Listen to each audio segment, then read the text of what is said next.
अस्सलाम वालेकुम जी। मेरा नाम है इनाम और आप देख रहे हैं मेरा यूट्यूब चैनल इन्फोमेगा।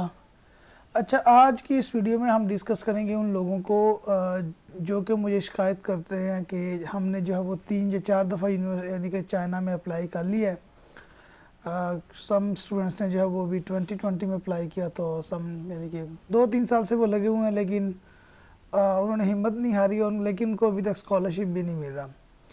तो इवन कि उनका यानी कि स्कॉलरशिप तो मिलना दूर की बात, उनको कहीं पे एडमिशन नहीं मिला। उनमें कुछ स्टूडेंट्स तो ऐसे हैं जिनका सीजीपीए कम है और कुछ स्टूडेंट्स ऐसे हैं जिनका सीजीपीए ठीक है। Even some got acceptance letter but still they didn't get the यानी स्कॉलरशिप और इवन एडमिशन नहीं मिला उनको। अच्छा, कुछ ये तो मैंने जो है वो पहले भी जिक्र किया कि ऐसा होता है कि कुछ यूनिवर्सिटीज़ में जो है वो ऐसे होता है कि अगर आप सीएससी के लिए नॉमिनेट होते हैं तो यूनिवर्सिटीज़ के अपने स्कॉलरशिप भी होते हैं। अगर आपको सीएससी यानी कि नॉमिनेशन नहीं देता, आपको सीएससी जो है वो स्कॉलरशिप नहीं देता, तो यूनिवर्सिटी आपको जो है वो अपना स्कॉलरशिप दे देती है। लेकिन बहुत सारी यूनिवर्सिटीज़ के अंदर ऐसा नहीं है। हाँ, अगर आपको सीएससी मिल गया ठीक है, नहीं मिला तो उसके बाद यानी कि कोई दूसरा स्कॉलरशिप वो आपको ऑफ़र नहीं करते। अब यानी कि इसकी जो यानी कि जो ये फेस कर रहे हैं लोग ये इशू, तो इसका कुछ सलूशन भी होना चाहिए। तो इसका सलूशन है, मैं यानी कि जो है वो 2016 में मैंने जब फर्स्ट टाइम चाइना में अप्लाई किया था, तो मेरे पास एक्सेप्टेंस लेटर थे और मेरा सीजीपीए भी ठीक है, लेकिन स्टिल मुझे एडमिशन नहीं मिला था। तो उसमें फिर मुझे जो है वो यानी कि 2017 में दोबारा मैंने स्कॉलरशिप के लिए अप्लाई किया तो मुझे मिल गया था, और उसके बाद में मैं स्कॉलरशिप जो है वो छोड़ दिया और 2020 में मैंने जो है वो दोबारा अप्लाई किया और दोबारा स्कॉलरशिप मिल गया मुझे। तो ये यानी कि कुछ पॉइंट्स हैं जिनको मैंने खुद जो है वो ऑब्ज़र्व किया है कि कौन से ऐसे पॉइंट्स हैं जिनकी वजह से आपका एडमिशन नहीं होता, और कौन से यानी कि जो है वो ऐसे यानी को काम ऐसे हैं कि जिनसे करने से आपका एडमिशन आपका होने के चांसेस 100% होते हैं। देखिए, मैं ये यानी कि बता दूं कि हर सुपरवाइज़र जो है वो एक पोटेंशियल सुपरवाइज़र नहीं होता। ये एक यानी कि वर्ड आप अपना शायद आपने पहले सुना हो या ना सुना हो। एक होता है सुपरवाइज़र, एक होता है पोटेंशियल सुपरवाइज़र। आपको पता है कि हर faculty member, there are many faculty members and they are like वो and all are like associate professor, but हर एक की जो रेप्यूटेशन होती है, जो एक पावर होती है प्रोफेसर की, वो हर एक की सेम नहीं होती। कुछ प्रोफेसर की पावर बहुत ज़्यादा होती है, कुछ प्रोफेसर की पावर इतनी ज़्यादा नहीं होती। जैसा कि हम जानते हैं कि कुछ प्रोफेसर के पास एडिशनल यानी कि चार्जेस भी होते हैं, कुछ डायरेक्टर्स होते हैं, कुछ हेड ऑफ डिपार्टमेंट होते हैं, कुछ उसके अलावा भी कुछ के पास जो है वो एक सेपरेट जिम्मेदारियाँ होती हैं, कुछ मैनेजमेंट टाइप की। तो कुछ प्रोफेसर ऐसे होते हैं कि उनका होल्ड होता है फैकल्टी मेंबर, कुछ फैकल्टी मेंबर एसोसिएट प्रोफेसर या प्रोफेसर्स ऐसे होते हैं कि जिनका होल्ड होता है, और कुछ प्रोफेसर ऐसे होते हैं कि उनका होल्ड नहीं होता, वो सिर्फ प्रोफेसर ही होते हैं। वहाँ वो एक्सेप्टेंस लेटर दे देते हैं, वहाँ पे वो स्टूडेंट के पीछे भागते भी नहीं हैं, उनका एडमिशन हो गया, नहीं होता तो नहीं होता। कुछ प्रोफेसर होते हैं कि वो जब वो किसी को यानी कि सोच समझ के वो देते हैं और उसके बाद वो स्टूडेंट के पीछे भागते हैं, वो इंटरनेशनल स्टूडेंट ऑफिस के पास रब्ता करते हैं और उस स्टूडेंट को अपने पास लाने की कोशिश करते हैं। तो ये आप सबसे पहले एक चीज़ देखें कि क्या आपने जो एक्सेप्टेंस लेटर लिए थे, क्या वो पोटेंशियल सुपरवाइज़र भी थे या नहीं थे। अगर तो वो पोटेंशियल सुपरवाइज़र थे, फिर तो आपके यानी कि डॉक्यूमेंट्स के अंदर इशू हो सकता है, या कोई सीजीपी आपका लो है, तो ये चीज़ें यानी कि मैटर करती हैं। हाँ, अगर वो पोटेंशियल सुपरवाइज़र नहीं है तो इतना कोई इशू नहीं है। समटाइम पोटेंशियल सुपरवाइज़र के ये नहीं होता एडमिशन उसमें। अच्छा, कुछ काम ऐसे हैं कि जिनको करने से मुझे यकीन है कि इंशाल्लाह ताला आपकी जो प्रोफाइल है वो बहुत अच्छी हो जाएगी। पहले बात यह कि सिर्फ सीजी पे मैटर नहीं करता, ठीक है, सिर्फ एसओपी मैटर नहीं करता। अगर आपका सीजीपीए लो, आप कहते हैं मैंने एसओपी बहुत अच्छा लिखा है, नहीं, ऐसा नहीं है। बहुत सारी चीज़ें मैटर करती हैं। उसके अंदर आपका सीजीपीए है, उसके अंदर आपका यानी कि एसओपी है, उसके अंदर आपके रिकमेंडेशन लेटर्स हैं, उसके अलावा आपके के सर्टिफिकेशन जो होती हैं वो बहुत इंपॉर्टेंट है। अगर आपके पास रिसर्च पेपर है, बहुत ज़्यादा इंपॉर्टेंट। ये सारी चीज़ें मिल के एक स्टूडेंट को आइडियल कैंडिडेट बनाती हैं फॉर द स्कॉलरशिप। अगर आपके पास इनमें से यानी कि ज़्यादा मैक्सिमम चीज़ें हों तो आप एक आइडियल कैंडिडेट बन जाते हैं और आपके स्कॉलरशिप विन करने के चांसेस बहुत ज़्यादा हाई होते हैं।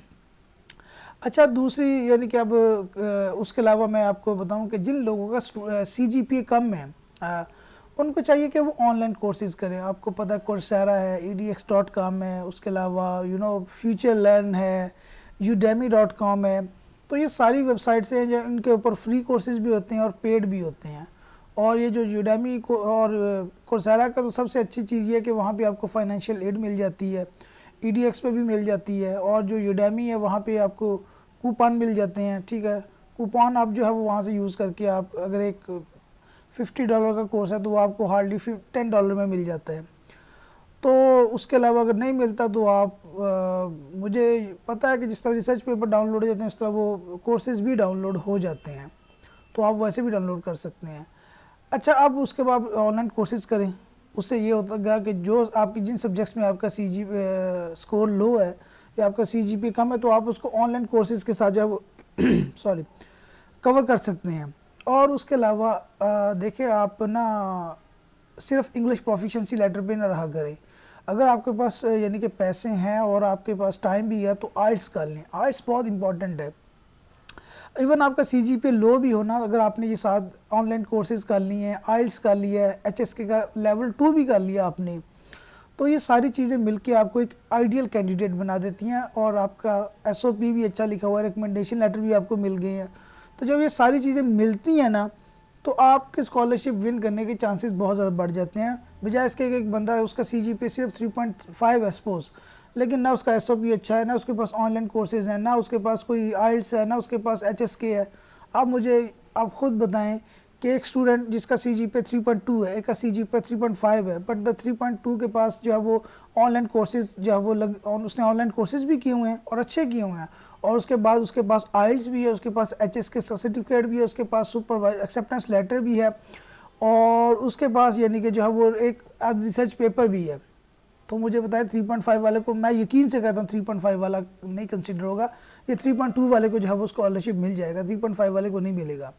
और उसके अलावा अब यानी कि जो बात करते हैं स्टूडेंट्स जो है वो अक्सर कि यानी कि जो एक्सेप्टेंस लेटर जो है वो जी देखिए, एक्सेप्टेंस लेटर मैटर करता है, मैं पहले भी बता चुका हूँ, लेकिन इतना भी मैटर नहीं करता कि एक्सेप्टेंस लेटर के बगैर आपका एडमिशन नहीं होता। मैं बताते खुद अभी जो 2020 में मैंने जो है वो 2 स्कॉलरशिप जो है वो 2 यूनिवर्सिटीज़ के अंदर जो मुझे स्कॉलरशिप मिले हैं, तो वो बगैर एक्सेप्टेंस, मैं तो एक्सेप्टेंस के पीछे नहीं भागा। मैंने ये जो आपको बता रहा हूँ, ये 2 चीज़ें जो मैंने आपको बताई, मैं इनके पीछे भागा हूँ। मैंने ऑनलाइन कोर्सेज किए कोर्सेरा से और EDX से, और मेरे पास आइल्स है, मेरे पास HSK का सर्टिफिकेट था, और यानी कि रिकमेंडेशन लेटर मेरे बड़े अच्छे यानी कि जो है वो लिखवाए थे मैंने टीचर से, और उसके अलावा SOP बड़ा अच्छा लिखा हुआ था।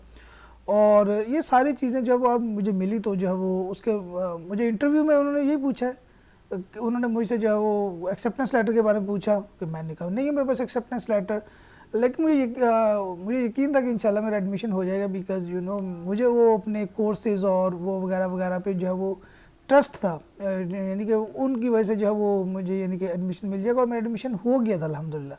तो ये सारा यानी कि वीडियो जो है वो एक, अब वीडियो बहुत ज़्यादा लंबी हो जाएगी, तो ये यानी कि लॉन्ग स्टोरी शॉर्ट कि आप ऑनलाइन कोर्सेज करें अगर आपके पास पैसे हैं। तो एक और भी टेस्ट है, डुओलिंगो है, वो सस्ता है। आइल्स तो चलो एक्सपेंसिव है, डुओलिंगो सस्ता है, और टोफल होता है, मुझे इसकी फ़ीस का नहीं अंदाज़ा, लेकिन चलो आइल्स की फ़ीस काफ़ी ज़्यादा है, 40,000 तक है, लेकिन जो डुओलिंगो टेस्ट है उसकी तो फ़ीस बहुत कम है, उसकी तो I think 300-200 yuan, Chinese yuan है। तो वो आप ऑनलाइन कोर्सेज करें मेरे भाई, और यानी कि टेस्ट यानी कि जो ये आइल्स वगैरह इसके ऊपर फोकस करें। और उसके अलावा जो मैं आपको बता रहा हूँ HSK का जो है वो टेस्ट बहुत आसान है। ये नमल यूनिवर्सिटी में जो है वो होता है, इसका जो है वो टेस्ट वो आप दे दें। कराची में भी इसका है सेंटर, और इस्लामाबाद में नमल में है, बाकी जगहों का मुझे नहीं पता। तो ये आइल्स का यानी कि फोकस करें, और उसके बाद जो है वो ऑनलाइन कोर्सेज़ के ऊपर करें। अगर आपका CGPA कम है, इवन आपका CGPA हाई भी है, अगर आपका CGPA हाई है, अगर आप ये काम कर लेते हैं, ऑनलाइन कोर्सेज कर लेते हैं, आइल्स कर लेते हैं, उसके बाद एक आध रिसर्च पेपर भी जो है वो इवन कॉन्फ्रेंस पेपर ही हो, आप अगर ये लिख लेते हैं तो जो टॉप रैंक यूनिवर्सिटियाँ like Zhejiang university, Shanghai Jiaotong university, Xi'an Jiaotong university और शिंगवा यूनिवर्सिटी, तो इनमें बड़ी आसानी से जो है वो आपका एडमिशन हो सकता है। तो ये थी आज की वीडियो, जो सिर्फ उन स्टूडेंट्स के लिए जो यानी कि शिकायत करते हैं कि उनका एडमिशन नहीं हो पा रहा। तो आप प्लीज़ जो है वो दूसरी चीज़ों पे फोकस करें, तो मुझे यकीन है कि इससे जो है वो आपको बहुत ज़्यादा यानी कि आपके सिलेक्ट होने के चांसेस बढ़ जाएंगे। तो यही थी आज तक की वीडियो। अपना बहुत सा ख्याल रखिएगा, और मिलेंगे इंशाल्लाह किसी नेक्स्ट वीडियो में। और please don't forget to subscribe my channel Infomega. अल्लाह हाफिज़।